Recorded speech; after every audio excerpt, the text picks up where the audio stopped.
تو جس وقت شام ہو اور جس وقت صبح ہو اللہ کی تسبیح کرو یعنی نماز پڑھو، اور آسمانوں اور زمین میں اسی کی تعریف ہے، اور تیسرے پہر بھی اور جب دوپہر ہو اس وقت بھی نماز پڑھا کرو۔ وہی زندہ کو مردے سے نکالتا ہے اور وہی مردے کو زندہ سے نکالتا ہے، اور وہی زمین کو اس کے مرنے کے بعد زندہ کرتا ہے، اور اسی طرح تم دوبارہ زمین میں سے نکالے جاؤ گے۔ اور اسی کی نشانیوں میں سے ہے کہ اس نے تمہیں مٹی سے پیدا کیا،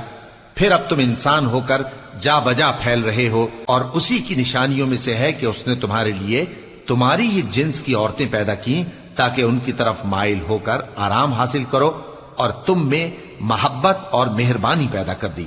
جو لوگ غور کرتے ہیں ان کے لیے ان باتوں میں بہت سی نشانیاں ہیں۔ اور اسی کی نشانیوں میں سے ہے آسمانوں اور زمین کا پیدا کرنا، اور تمہاری زبانوں اور رنگوں کا جدا جدا ہونا۔